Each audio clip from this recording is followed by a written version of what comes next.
Artinya bahwa ini rumah betul-betul gratis nih. Gratis. 3 juta itu gratis. Betul, gratis. Clear ya? Clear.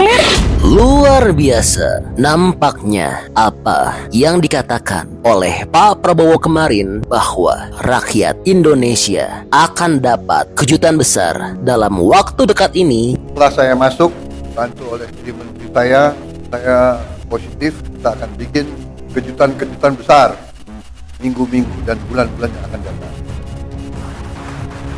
Ya, nampaknya ucapan Pak Prabowo tersebut akan segera terbukti. Ya, setelah Pak Prabowo menepati janjinya dalam mewujudkan makan bergizi gratis. Selamat makan anak. Enak nggak? Enak ya? Iya, ini namanya makanan bergizi ya. Selamat makan anak. Kasih habis ya. Enak atau tidak? Ini makanannya dari mana? Bapak Presiden. Bapak Presiden namanya siapa? Kini Pak Prabowo sepertinya akan kembali menepati dan mewujudkan janjinya. Namun kali ini janjinya sangat dahsyat, sangat luar biasa karena janji Pak Prabowo yang kali ini adalah mewujudkan pemberian rumah gratis dengan skala besar dengan jumlah spektakuler pada rakyat Indonesia. Akan membangun 3 juta rumah untuk mereka yang belum punya rumah. Solusinya bagaimana? Ya. Menteri Perumahan Rakyat di sini diwakili wakil menteri, ya kan? Rakyat miskin, rakyat muda yang masih muda butuh rumah. Gak usah diseminarkan berapa jumlah rumah, tipe berapa. Dia butuh segera. Kalau sudah berdiri minimal 3 juta rumah, Fahri Hamzah boleh senyum-senyum. Sekarang jangan senyum dulu kau. Iya, sebelumnya berkali-kali Pak Prabowo telah berjanji dan bertekad kuat untuk memenuhi janjinya tersebut untuk menghilangkan kemiskinan dan kelaparan di Indonesia yang salah satu caranya adalah dengan cara pemberian makan bergizi gratis dan pemberian rumah gratis. Akan membangun 3 juta rumah untuk mereka yang belum punya rumah. 1 juta di pedesaan, 1 juta di pesisir, 1 juta di perkotaan. Prabowo Subianto juga menargetkan akan membangun 3 juta rumah per tahun. Artinya dalam 5 tahun menjabat, Prabowo menargetkan akan membangun 15 juta rumah. Tugasnya Pak Fahri, 1 periode 5 juta, insya Allah bisa 10 tahun, 30 juta. Wah, luar biasa ya. Dan kini janji-janji tersebut bukan lagi sekedar angan-angan, namun akan segera diwujudkan oleh Presiden Prabowo. Proyek 3 juta rumah Prabowo ini merupakan salah satu program prioritas Presiden Prabowo Subianto. Artinya bahwa ini rumah betul-betul gratis nih. Gratis. 3 juta itu gratis. Betul, gratis. Clear ya? Clear? Wow. Oke, rakyat tidak perlu Baik. mencicil. Tidak. Tidak. Negara mencicil. 600.000 cicilan itu negara yang bayar. Enggak, artinya negara misalnya tagihan cicilan 1,2, negara 600, rakyat 600, atau semuanya ditanggung negara nih? Bukan, 600 kita tetapkan, 600 tipe 36 tanah 70 itu berlokasi di desa. Oh, Oke? Oke. Artinya ini si pemilik rumah ini, si yang mengambil rumah ini sama sekali tidak bayar rupiah pun. Tidak. Clear ya? Clear. Anda sekarang rakyat harus dengar nih. Iya, harus dong. Wah, sangat mengesankan ya. Namun tentunya saat ini masih banyak rakyat yang ragu dan tidak percaya akan keyakinan, kesungguhan, dan keberhasilan dari program hebat Pak Prabowo ini. Ya kalau bicara rumah buat rakyat ya bagus. Masalahnya bukan angkanya. Tapi Caranya gimana? caranya gimana? Semua bisa sebutkan angka besar-besar. Itu menyenangkan buat kuping rakyat. Dalam konteks untuk rakyat kita setuju. Tapi bagaimana menuju sana? Itulah apa sih yang membedakan antara mimpi dan cita-cita, rencana dan kerja kan? Rencananya gimana? Kerjanya gimana? Ya, kami maklumi pasti sebagian rakyat ragu dan tidak percaya karena memang impian Pak Prabowo ini sangat luar biasa. Dan inilah jawaban Pak Prabowo untuk sebagian rakyat yang masih ragu. Saya ditertawakan, saya diejek, tapi saya udah biasa diejek. Mana mungkin menghilangkan kemiskinan? Mana mungkin menghilangkan kelaparan? Apa? Mau kasih makan bergizi? Hahaha, ketawa. Saya percaya manusia, apalagi pemimpin, harus berani punya tujuan, harus berani punya sasaran yang tinggi, jangan sasaran yang rendah. Saya diejek lagi, Prabowo bisa aja dia ngomong. Saudara-saudara, saya selalu mengutip Bung Karno. Bung Karno mengajarkan dari dulu, gantungkan cita-citamu setinggi langit. Kalau kau tidak sampai ke langit, minimal kau jatuh di antara bintang-bintang. Saya hitung angka-angka, saya percaya, saya yakin kita mampu. Kebocoran-kebocoran kita, kalau kita hemat, kalau pemerintah itu ketat, bersih, efisien, saya yakin bisa.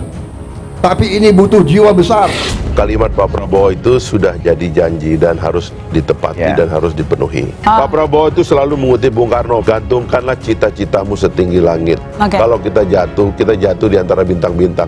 Jadi ini niat Pak Prabowo, 3 juta ini adalah niat mulia bagi rakyat. Dan sebagian pasti bertanya-tanya dari mana dana pemerintah untuk membangun 3 juta rumah ini. Nah, dengernya tuh enak ya. 3 juta rumah buat rakyat. Sebagai bagian dari bangsa ini tentunya kita senang dong. Segala sesuatu yang dibangun, dibuat untuk rakyat, kita pasti gembira. Tapi bagaimana menuju ke sana? Jawabannya adalah sebagian besar dananya dari pengalihan subsidi yang tidak tepat sasaran dan pemerintah akan melakukan efisiensi besar-besaran. Sudahlah, acara-acara yang tidak penting kurangi, ya kan? Seminar, terlalu banyak rapat. Kenapa rapat atau ini harus di hotel di mana gitu? Saudara-saudara, hitungan kita perjalanan luar negeri saja itu Indonesia ini perjalanan luar negeri pejabat-pejabat 3 miliar dolar. Saya minta dikurangi 50% saja. Kalau bisa dikurangi 50%, artinya kita bisa menghemat 15T. Tolonglah ya para menteri, puasa dulu. Puasanya 5 tahun.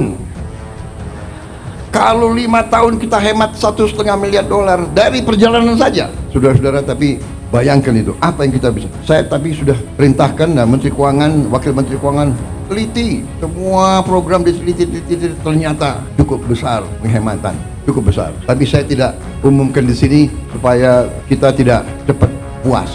Jadi saya mohon juga para gubernur terpilih, bupati terpilih, ya, ketat, efisien, kurangi yang bersifat tidak kritis. Kritis untuk kepentingan rakyat, kritis kepentingan langsung, nggak usah terlalu banyak seminar. Kita sudah tahu kesulitan rakyat, iya kan? Sudah tahu, Bapak, masalah Indonesia ini adalah ini sudah tahu. Kita ini tidak punya satu datanya banyak, saya tahu. Banyak peraturan undang-undang bertabrakan, saya tahu. Solusinya bagaimana? Ya, Menteri Perumahan Rakyat di sini diwakili wakil menteri, ya kan? Rakyat miskin, rakyat muda yang masih muda butuh rumah. Nggak usah diseminarkan berapa jumlah rumah, tipe berapa. Dia butuh segera. Kalau sudah berdiri minimal 3 juta rumah, Fahri Hamzah boleh senyum-senyum. Sekarang jangan senyum dulu kau. Lalu untuk 1 juta rumah di perkotaan, pemerintah saat ini sudah mendapatkan dana dari Qatar. Selanjutnya, penandatanganan MOU antara Menteri Perumahan dan Kawasan Permukiman dengan Yang Mulia Sheikh Abdul Aziz bin Abdul Rahman Al Tan tentang pengembangan proyek hunian 1 juta unit.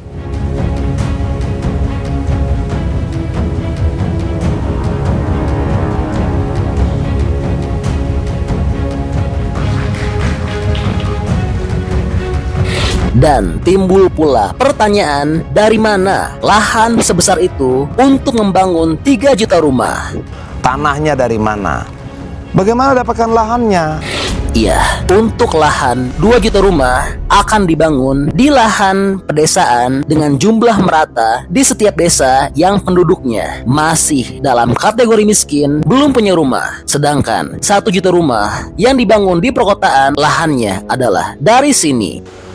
Mengenai lahan, kami mendapatkan arahan yang sangat jelas bahwa memang lahan-lahan yang ada misalnya dari Kejaksaan Agung, dari tanah-tanah hasil korupsi yang disita, kemudian akan diproses lebih lanjut bagaimana kita akan membuat skema yang legal, yang ada kepastian hukumnya, dan juga yang berkeadilan, ya, terutama buat masyarakat berpenghasilan rendah (MBR),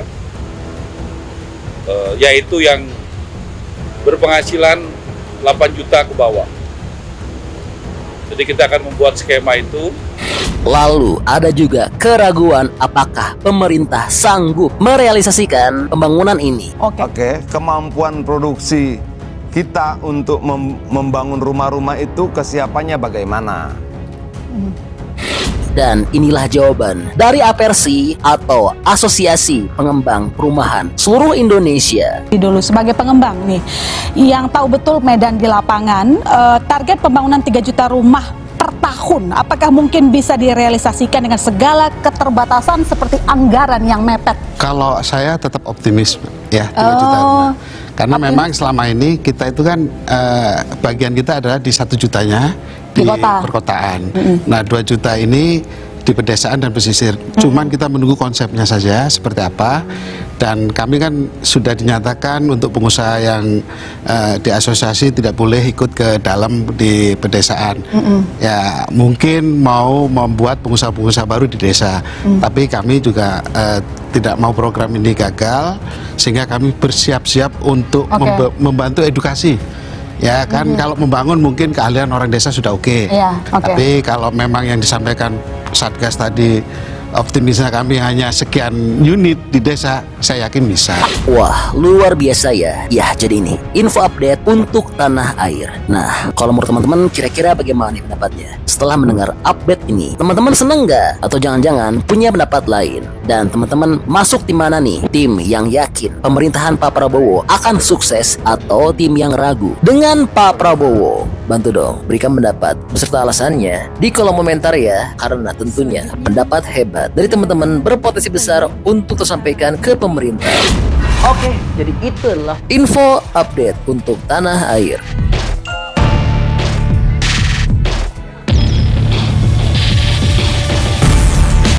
Oke, masih banyak menonton, jangan lupa untuk bantu di like dan di share video ini. Jangan lupa juga bantu untuk subscribe ya. Oke, stay tune at my channel. See you next video.